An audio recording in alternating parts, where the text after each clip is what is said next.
నమస్తే, welcome to Suman TV. ప్రస్తుతం మనతో పాటు ఉన్నారు youth icon of Telangana, best emerging entrepreneur of Telangana, women of inspiration by central ministry, real estate expert doctor Sravanthi Ellasiri గారు. వారితో మాట్లాడి రియల్ ఎస్టేట్‌ని ఒక కెరియర్‌గా మనం ఎంచుకోవచ్చా? ఎంచుకుంటే ప్రధానంగా గుర్తుపెట్టుకోవాల్సిన అంశాలేంటి? అప్డేట్స్‌ని మనకి ఎప్పటికప్పుడు ఎలా అందుకుంటాం? అలాగే కేవలం ఒక కెరియర్‌గానే కాకుండా ఇన్వెస్టర్ పాయింట్ నుంచి కూడా చూస్తే వాళ్ళు ముఖ్యంగా గుర్తుంచుకోవాల్సిన అంశాలేంటి? ఇవన్నీ శ్రవంతి గారి మాటల్లో విని తెలుసుకుందాం. శ్రవంతి గారు నమస్తే అండి. నమస్తే అంజలి ఎలా గారు. ఉన్నారు? ఐఎమ్ గుడ్ అండి. మీరు ఎలా ఉన్నారు? చాలా చాలా బాగున్నాను. So happy. నేను ఇంకా ఇవాళ ఒక కొత్త సబ్జెక్ట్ ని తెలుసుకోబోతున్నానని అయితే నాకు ఒక అవగాహన వచ్చింది ప్రస్తుతానికి. యా సో ఇంకా మీదే ఆలస్యం చెప్పడం. చాలా మంది వ్యూయర్స్ వెయిట్ చేస్తూ ఉన్నారు. డిఫరెంట్ జోనర్స్ ఉన్న రియల్ ఎస్టేట్ కి ఎప్పుడూ ఒక స్పెషల్ క్రైటీరియా అనేది చెప్పుకోవాలి దానికి సంబంధించి. సో ఎందుకు అసలు రియల్ ఎస్టేట్ ని ఎంచుకోవాలి అంటారు? ఇప్పుడు కొత్తగా వస్తున్న వాళ్ళు కావచ్చు, అందులో ఎన్ని విభాగాలు ఉన్నాయి, అసలు ఏది సెలెక్ట్ చేసుకుంటే బెటర్ అంటారు కొత్తగా వచ్చే వాళ్ళకి? సో ఫస్ట్ ఆఫ్ ఆల్ మీరు అడిగిన క్వశ్చన్ ఏంటంటే రియల్ ఎస్టేట్ని ఎందుకు ఎంచుకోవాలి అంటే, ఫస్ట్ ఆఫ్ ఆల్ ఇక్కడ మనకి ఎడ్యుకేషన్తో సంబంధం లేదు. అంటే ఒక గ్రాడ్యుయేషన్ అవ్వాలి లేదా ఒక స్పెషలైజేషన్ ఆ కోర్స్ మీద చదవాలి అనేం లేదనమాట. రియల్ ఎస్టేట్లోకి రావాలంటే ముందు మనకు బేసికల్గా ఏంటంటే కొంచెం కమ్యూనికేషన్ స్కిల్స్ ఉండగలగాలి, కన్విన్సింగ్ నేచర్. లైక్ మనం ఎదుటి వాళ్ళకి చెప్పేటప్పుడు వాళ్ళకి మనం చెప్పేది చాలా ఖచ్చితంగా కన్వే అవ్వగలిగితే చాలు. బికాజ్ అక్కడ we're dealing with huge revenue based business కాబట్టి మనం కస్టమర్కి లేదా క్లయింట్కి చెప్పేటప్పుడు మన కమ్యూనికేషన్ స్కిల్ బేస్ చేసుకొని మనం వాళ్ళతో ఎలా మాట్లాడగలుగుతున్నాం అనే దాని మీద బేస్ చేసుకొని ఉంటుంది. కాబట్టి ఇక్కడ మనకు ఎడ్యుకేషన్తో సంబంధం లేదు. కొంచెం బేసిక్ నాలెడ్జ్ ఉండగలిగి మనం గనక కన్వే చేయగలిగితే ఖచ్చితంగా ఎవరైనా ఈ ఫీల్డ్లోకి రావచ్చు. యా సో ఎనీబడి ఎవరైనా రావచ్చు. లైక్ నేను డాక్టరా లేకపోతే ఇంజనీరా బ్యాంకరా ఇలా ఎవ్వరు అనేది ఏం లేదండి. ఇర్రెస్పెక్టివ్ ఆఫ్ యువర్ ప్రొఫెషన్, మీరు ఒక ఇంజనీర్ అయి ఉండొచ్చు, లేకపోతే మీరు ఒక డాక్టర్ అయి ఉండొచ్చు, ఒక బ్యాంకర్ అయి ఉండొచ్చు, ఎనీబడి మీకు కనీసం అంటే అది మనం కూడా ఎక్స్పీరియన్స్ చేస్తుంటాం. కొన్నిసార్లు ఇంట్లో కానీ మన ఫ్రెండ్స్తో కానీ మనం ఏదైనా నచ్చజెప్పడానికి ట్రై చేస్తుంటాం. మనం చెప్తే వాళ్ళు వింటారు అనమాట. సేమ్ దాన్నే మనము we make that skill to utilize in the property investment అనమాట. సో ఇక్కడ ఇంపార్టెంట్ ఏంటంటే మనం యొక్క confidence to deliver to the investor, అదొక్కటి ఉంటే చాలు. అదే మన education qualification to come in to real estate. Okay, చాలా మంది ఏంటంటే ఒక డాక్టర్ అయి ఉండి లేకపోతే ఒక ఇంజనీరింగ్ అయి ఉండి నీకు ఏం పని, ఎందుకు రియల్ ఎస్టేట్ లోకి వెళ్తున్నావు, అది కరెక్ట్ కాదు కదా, నీ పని నువ్వు చేసుకొని ఇలా వెంటనే ఒక సజెషన్ ఇచ్చేస్తూ ఉంటారు. సో అది కరెక్ట్ కాదంటారా మీరు? 100% కరెక్ట్ కాదు. రియల్ ఎస్టేట్ అంటే ఏంటంటే బేసికలీ ఇంతకు ముందు మనకు ఒక అన్ఆర్గనైజ్డ్ సెగ్మెంట్ లాగా ఉండేది. లైక్ దాని మీద అందరికీ అంత అవగాహన లేకుండా ఉండేది. మనం ఒక భూమి కొనాలన్నా, ఒక ఇల్లు కొనాలన్నా, ఒక కమర్షియల్ బిల్డింగ్ కొనాలన్నా సరే మనం ఫస్ట్ అప్రోచ్ అవ్వాల్సింది ఒక రియల్ ఎస్టేట్ ఆఫీస్ని అప్రోచ్ అవుతాం, లేదా ఆ ప్రాపర్టీ డీలర్ని అప్రోచ్ అవుతాం. The presentation of the dealer to the ఇన్వెస్టర్ని బేస్ చేసుకొని వాళ్ళకి అటువంటి కైండ్ ఆఫ్ మైండ్ సెట్ ఉంది పీపుల్కి. బట్ నౌ ఇప్పుడు అలా లేదు. So lots of educated people ఇందులోకి వచ్చేసారు. వెరీ గుడ్ అంటే చదువుకున్న వాళ్ళు కూడా ఇందులోకి వచ్చారు. Like irrespective of their primary education people are there in the real estate అనమాట. సో రియల్ ఎస్టేట్ అనేది హైయెస్ట్ రెవెన్యూ జనరేట్ అయ్యే ప్రొఫెషన్. అది దాన్ని మీరు you cannot tell that like ఎందుకు అని క్వశ్చన్ చేయకూడదు. వై, నువ్వు ఎందుకు చూస్ చేసుకున్నావు, నీకు అందులో ఏం నచ్చింది అనే దాన్ని మనం క్వశ్చన్ చేయగలగాలి వాళ్ళని. అండ్ ఇంకోటి, మనం ఒకరికి ఒక ల్యాండ్ కొనిస్తున్నాము, మనం ఒకరికి ఒక ఇల్లు కొనిస్తున్నాము అంటే దట్స్ ఎ బిగ్గెస్ట్ అచీవ్మెంట్ అని చెప్పొచ్చు. Because the investments is based on lakhs and crores. కాబట్టి మీ సన్ ఆర్ కిడ్ దాని మీద వాళ్ళు ఫోకస్ చేసి వాళ్ళు ఒకరితో కొనిపిస్తున్నారు అంటే దట్ ఈస్ ఎ గ్రేట్ థింగ్గా ఫీల్ అవ్వాలి. సో కాబట్టి పేరెంట్స్ కూడా మీ పిల్లలు వాళ్ళు డాక్టర్ అయినా ఇంజనీర్ అయినా ఎవరైనా సరే వాళ్ళు రియల్ ఎస్టేట్లోకి వస్తారు అంటే ప్రౌడ్గా వాళ్ళని ఎంకరేజ్ చేయండి. లేదా మీకు ఇష్టం లేదు అంటే ఆగండి, they will achieve something. So అక్కడ వచ్చే అంత రెవెన్యూ వాళ్ళ ప్రైమరీ ప్రొఫెషన్లో కూడా రాదని అయితే నేను ఖచ్చితంగా చెప్తాను. ఎస్. సో ఇందులో డిఫరెంట్ కేటగిరీస్ ఉంటాయా, లేకపోతే ఎన్ని విభాగాలు ఉంటాయి, వీటి గురించి అంటే ఏం చెప్తారు? రియల్ ఎస్టేట్లో మనకు చాలా సెగ్మెంట్స్ ఉంటాయండి. అంటే ఓపెన్ ప్లాట్స్ ఉంటాయి, ఓపెన్ ప్లాట్స్లో మనకు అప్రూవ్డ్ లేఅవుట్స్ ఉంటాయి, తర్వాత విల్లాస్ ఉంటాయి, ఫ్లాట్స్ ఉంటాయి, కమర్షియల్ ప్రాపర్టీస్ ఉంటాయి. So we have various range of segments ఉంటాయి. సో డిపెండ్ అపాన్ మనకు ల్యాండ్ కంఫర్టబుల్గా ఉంటుందా లేకపోతే ఫ్లాట్ అనేది వాళ్ళ ఇండివిజువల్ చాయిస్ని బేస్ చేసుకొని వాళ్ళు చూస్ చేసుకోవచ్చు. ఓకే, పర్టికులర్గా రియల్ ఎస్టేట్ గురించి మాట్లాడేటప్పుడు ఆదాయ పరిధి ఉంటుంది అని చెప్తూ ఉంటారు. ఎందుకని? ఆదాయ పరిధి అనేది ఏముండదండి అసలు. బేసికలీ దీని ఒక ఫ్రెషర్ అయినా సరే ఇందులో they can earn from a lakh నుంచి ఎర్న్ చేయొచ్చు. యా, సో బికాజ్ ఎందుకంటే ఎప్పుడైతే రెవెన్యూ ఎక్కువగా ఉంటుందో మీరు ఎర్న్ చేసే ఇన్కమ్ కూడా అలాగే ఉంటుంది. సో వెన్ మీ రెవెన్యూ తక్కువగా ఉంటుందో మీకు వచ్చే ఇన్కమ్ కూడా తక్కువగానే ఉంటుంది. ఇక్కడ నేను మీకు ఇంతకుముందు మెన్షన్ చేసినట్టు ఒక ప్రాపర్టీని మనం క్రోర్స్లో ఆర్ అబౌవ్ ల్యాక్స్లో డీల్ చేస్తాం కాబట్టి ఒక ఫ్రెషర్ అయినా సరే if they crack A deal they can earn ఏ ల్యాక్ అన్నమాట. యా, ఖచ్చితంగా. అంటే చెప్పలేము అప్పుడు సిచ్యువేషన్ ఎలా ఉంది, ఎంతవరకు వాళ్ళు కస్టమర్ని కన్విన్స్ చేశారు, ఏది తీసుకున్నారు వాళ్ళు అనే దాన్ని బట్టి కూడా డిపెండ్ అయి ఉంటుంది కదా. అంటే ఇప్పుడు వాళ్ళు ఫ్రెషర్ అయ్యుండి వాళ్ళకి ఎవరైనా టీమ్ సపోర్ట్ ఉండగలిగి వాళ్ళకి ఎవరైనా సీనియర్ సజెషన్ ఉన్నా సరే basic revenue they can earn is a lakh. So కాబట్టి వాళ్ళకి ఏంటంటే వాళ్ళు బేసిక్ నాలెడ్జ్ తీసుకొని వాళ్ళే కంప్లీట్గా క్లయింట్ని క్లోజ్ చేశారు అంటే ఇంకా ఎక్కువ కూడా ఉండొచ్చు. లేదా జస్ట్ రెఫరెన్స్ చేస్తేనే they can earn up to 50 to 1 lakh. Sravanthi గారు మీరు బెస్ట్ ఎంటర్‌ప్రెన్యూర్ గా అవార్డు కూడా అందుకున్నారు. సో మీకు ఇందులో ఉన్న మెళకువలు అన్నీ తెలుసు. సో మేబీ ఎన్ని ఇయర్స్ అయింది మీరు మొత్తంగా? Actually I'm a very fresher. నాకు కూడా మీరు అడిగిన క్వశ్చన్స్ అని నాకు కూడా చాలా ఉన్నాయి. లైక్ అసలు రియల్ ఎస్టేట్ అంటే ఏంటి, అసలు ఎలా చేస్తారు దీన్ని అనేది నాకు కూడా ఒక క్వశ్చన్ మార్క్ ఉండే. But I got one opportunity. నాకు ఒకసారి ఒక ఆపర్చునిటీ వచ్చినప్పుడే నాకు అర్థమైంది ఇందులో ఓకే మనం ఒక ప్రాపర్టీని ఒకరికి ఇస్తున్నామంటే వీఆర్ బిల్డింగ్ దేర్ డ్రీమ్స్. వాళ్ళ ఇల్లు కట్టుకోవడానికో వాళ్ళ పిల్లలకో మనం అసర్ట్ ఇస్తున్నాం. We're giving them a passive asset which is going to give returns after 5 years or 10 years or even an year also. So ఇలాంటి ఒక ప్రాపర్టీని నేను డీల్ చేస్తున్నాను అంటే why should I can't come. నేను ఒక కార్పొరేట్ మార్కెటింగ్ నుంచి నేను ఎందుకు ల్యాండ్లోకి రావద్దు అనే ఫీలింగ్ నాకు వచ్చి I started up 2 years back అనమాట. So in this 2 years I have reached more, I mean like in between pandemic తీసేసిన I'm close to 100 clients and 100 happy families who are happily invested with me. So నాకు ఇది నేను when I'm running my corporate office నాకు ఇంత హ్యాపీగా అనిపించలేదు. అంటే మనం ఎంత passionate గా yes so who is speaking to the client is also very important. So మనం వాళ్ళకి ఎంత కాన్ఫిడెన్స్ ఇస్తున్నాము అంటే నేను ఎప్పుడు ఒక రూల్ ఫాలో అవుతాను. నన్ను చూసి కాదు, లేకపోతే నేను మీతో మాట్లాడుతున్న దాని గురించి కాదు, డాక్యుమెంట్ చూసి మీరు బై ద ప్రాపర్టీ అని చెప్తాను అనమాట. Which is very important actually. So నాకు అనిపించింది ఫస్ట్ వెన్ నేను బిజినెస్లోకి వస్తున్నప్పుడు బిజినెసే నాకు చాలా ఇంపార్టెంట్, కార్పొరేట్ బిజినెసే అనిపించింది.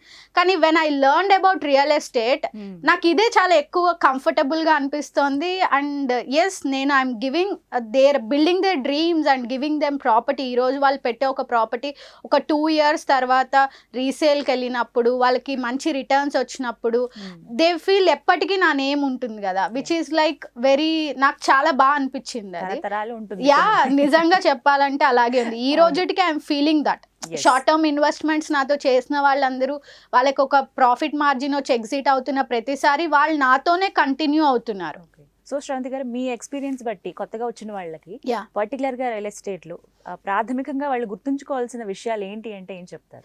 బేసికల్గా ఇప్పుడు చాలా మంది యూత్ రియల్ ఎస్టేట్లోకి వస్తున్నారండి. అంటే వాళ్ళు ఇర్రెస్పెక్టివ్ ఆఫ్ దేర్ ఎడ్యుకేషన్ చాలా మంది పీపుల్ ఇప్పుడు ఇంట్రెస్ట్ చూపిస్తున్నారు.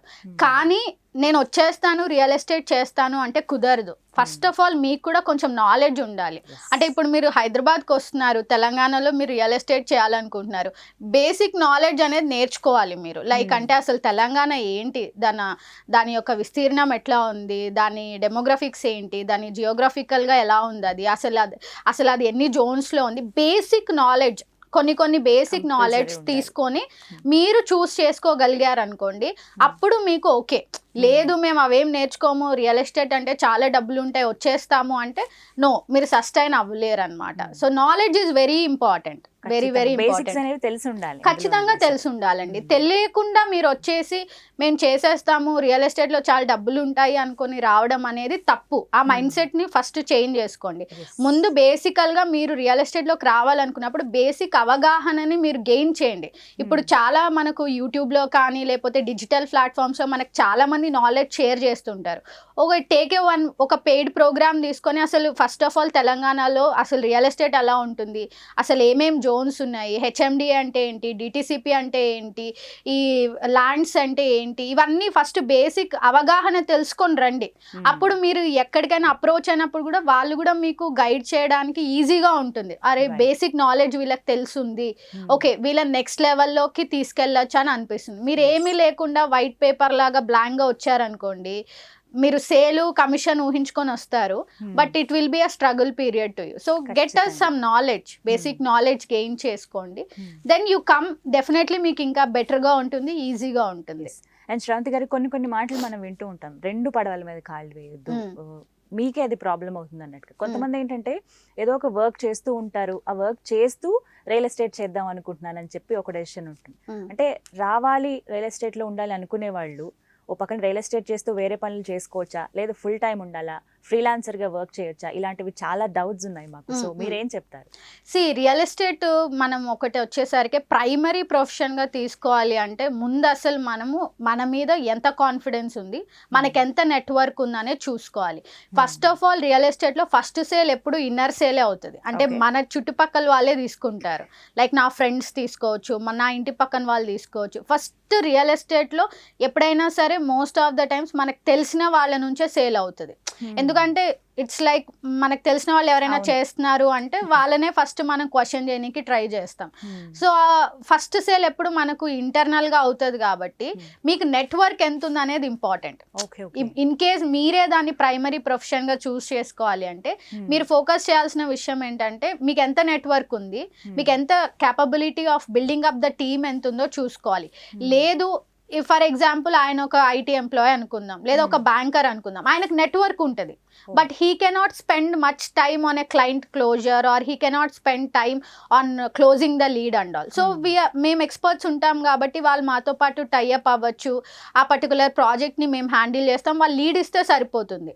సో రియల్ ఎస్టేట్ చేయాలి అంటే మీరు కంప్లీట్గా అన్నీ వదిలేసుకొని చేయాలి అంటే first of all you have to make up your mind, me network ఎంత, మీరు ఎలా వెళ్ళొచ్చు అనేది. లేదు మీరు ఆల్రెడీ ఒక ప్రైమరీ ప్రొఫెషన్లో ఉన్నారు అంటే మీకు అసోసియేటెడ్ పర్సన్ ఎవరైనా తెలుసుంటే, ఇంట్రెస్ట్ ఉంది, మీరు దీని నుంచి కూడా ఒక సెకండ్ ఇన్కమ్ని చూడాలి అనుకుంటే ఎక్స్పర్ట్స్ హెల్ప్ తీసుకోవడం బెటర్. ఓకే, సో ఖచ్చితంగా అంటే ఫ్రీలాన్సింగ్ అనేది బెస్ట్ ఆప్షనే, కానీ కొంచెం ఆలోచించాల్సిన విషయం. ఫ్రీలాన్సింగ్ అంటే when you are in the primary work, మీ వర్క్స్ లో మీరు బిజీగా ఆక్యుపైడ్ గా ఉన్నప్పుడు మీరు దీని మీద ఫుల్ టైం పెట్టలేరు. బికాజ్ ఎందుకంటే ఒక క్లయింట్ వస్తే మనం సైట్ కి తీసుకెళ్ళాలి, వాళ్ళతో టైం స్పెండ్ చేయాలి. So when you are an employee and when you are sitting in front of a laptop, అది మీకు పాసిబుల్ అవ్వదు కదా. సో లీడ్ ఐడెంటిఫై చేసి మీరు ఫార్వర్డ్ చేయగలిగితే అది బెటర్. లేదు నేను జాబే వదిలేస్తాను, నాకు ఈ ఫీల్డ్ నచ్చింది అనుకుంటే హ్యాపీలీ వెల్కమ్, వచ్చేయండి, మంచిగా చేయొచ్చు. అండ్ అంటే ఇలాంటి టైంలో ఏదైనా ఒక కంపెనీతో ఆల్రెడీ కొంచెం పాపులర్గా ఉన్నవి కావచ్చు, కస్టమర్స్కి ఎక్కువ రీచ్ ఉన్నవి, మంచి రెప్యుటేషన్ ఉన్న కంపెనీస్తో టైఅప్ అయితే బెటర్ అంటారా, ఓన్గా వెళ్ళడం బెటరా? డిపెండ్స్ అండి. ఇది ఫ్రీలాన్సర్గా చేసుకోవాలి అంటే ముందు మీరు వర్క్ని డైవర్సిఫై చేసుకోవాలి. అంటే చాలా ప్రాజెక్ట్స్ ఉన్నాయి, హ్యూజ్ ఆప్షన్స్ ఉన్నాయి. మీరు ఇక్కడ ఓఆర్ఆర్ నుంచి తీసుకుంటే చివరి వరకు ఒక 170 కిలోమీటర్స్ వరకు కూడా లాట్స్ ఆఫ్ వెంచర్స్ ఉన్నాయి, లాట్స్ ఆఫ్ ప్రాజెక్ట్స్ ఉన్నాయి, అన్నీ ఉన్నాయి. ఒక ఫ్రీలాన్సర్గా ఏంటంటే మనకు ఏదర్ ఒక కంపెనీతో లేదా ఒక ప్రాజెక్ట్ మీద ఫస్ట్ ఆఫ్ ఆల్ మీకు ఖచ్చితత్వం ఉండాలి. నేను ఏది చేయగలుగుతాను, నేను చెప్తే నా ఫ్రెండ్స్లోనో లేకపోతే నా నెట్వర్క్లోనో ఎవరు ఏది తీసుకుంటారు అనేది వాళ్ళు చూసుకోవాలి. ఫ్రీలాన్సర్గా ఉన్నప్పుడు ఏంటంటే మల్టిపుల్ ఆప్షన్స్ పడుతూ ఉంటాయి, దాని మీద ఫోకస్ తగ్గుతుంది అనమాట. సో ఎందుకంటే వాళ్ళు దే డోంట్ హ్యావ్ ఒక ఆఫీస్లో ఉండడం అలా ఉండదు కాబట్టి కొంచెం స్ట్రగుల్ ఫేస్ చేస్తారు. లేదా ఫ్రీలాన్సర్స్ చాలా మంది కొంచెం ఎక్స్పీరియన్స్ వచ్చాక they are happy to work. But మీ కెరియర్ ప్రైమరీ టైంలో టేక్ అట్లీస్ట్ ఒక్క ప్రాజెక్ట్ తీసుకోండి, ఒక ప్రాజెక్ట్ విత్ వన్ రెప్యూటెడ్ కంపెనీతో తీసుకోండి. అది తీసుకోవడం కూడా ఏంటంటే రిటర్న్స్ బాగా రావాలి. మీకు వచ్చే ఇన్సెంటివ్తో పాటు కస్టమర్కి కూడా ఒక 2 yearsలోనో 5 yearsలోనో రిటర్న్స్ వచ్చేలాంటి ప్రాజెక్ట్ని తీసుకుంటే మీకు హ్యాపీగా అనిపిస్తుంది. ఆ ఇన్వెస్టర్ కూడా మిమ్మల్ని దాటి ఎక్కడికి వెళ్ళారనమాట. So when you are starting up, ఇప్పుడిప్పుడే స్టార్ట్ అవుతున్నప్పుడు you be with a company where it helps you out to know each and everything. Full ఫ్లెడ్జ్డ్గా తెలుస్తుంది. లేదు వాళ్ళకి ఎక్స్పీరియన్స్ ఉంది, చేసుకుంటారు అంటే దెన్ ఫ్రీలాన్సర్గా కూడా వేరే వేరే వర్క్స్ చేసుకోవచ్చు. బట్ ఎప్పటికైనా సరే స్టాటిక్గా ఉండడం ఇంపార్టెంట్. యా, శ్రవంతి గారు, ఇక్కడ రియల్ ఎస్టేట్ గురించి పర్టికులర్గా కొంతమంది ఏంటంటే అప్డేట్స్ విషయంలో వెనకబడిపోతూ ఉంటారు. సో ఎప్పటికప్పుడు మనకు అప్డేట్స్ రావాలంటే టైఅప్ అవుతూ ఉండాలా, లేకపోతే ఎక్కడ మనం కన్సల్ట్ చేయాలి, ఎక్కడ వెతకాలి అప్డేట్స్ కోసం, ఎలా తెలుస్తాయి? బేసికల్గా ఏంటంటే ఇప్పుడు ఈ రోజుల్లో అప్డేట్స్ ఎవరికి తెలియట్లేదంటే అది కొంచెం నేను యాక్సెప్ట్ చేయను. బికాజ్ ఎందుకంటే too much of digital platforms అయిపోయాయి. చాలా మంది యూట్యూబర్స్ వచ్చేసారు. అండ్ న్యూస్ కూడా మనకు రెగ్యులర్గా డిజిటల్ ప్లాట్ఫామ్స్లో ఏ అనౌన్స్మెంట్స్ వస్తున్నాయి, ఏం అనౌన్స్ చేశారు, ఇవన్నీ మనకు అప్డేటెడ్గా ఉంటాయి. రీసెంట్గా మనకు నిన్న కేసీఆర్ గారు ఒక జోన్ గురించి 111 జియో గురించి అనౌన్స్ చేశారు, which is a huge blast in all the news channels. కాకపోతే మనం అవి చూడాలి, చూస్తే తెలుస్తుంది. మన ఒక్కొక్కరికి ఒక్కొక్క ఇంట్రెస్ట్ ఉంటుంది. ఒకరికి ఫ్యాషన్ ఉంటుంది, ఒకరికి ఫుడ్ ఉంటుంది. అట్లా ల్యాండ్ రిలేటెడ్గా మీకు ఇంట్రెస్ట్ ఉన్నప్పుడు ఆల్ ద ప్లాట్ఫామ్స్లోనూ మీకు ఆర్టికల్స్ అనేవి ఉంటాయి అన్నమాట.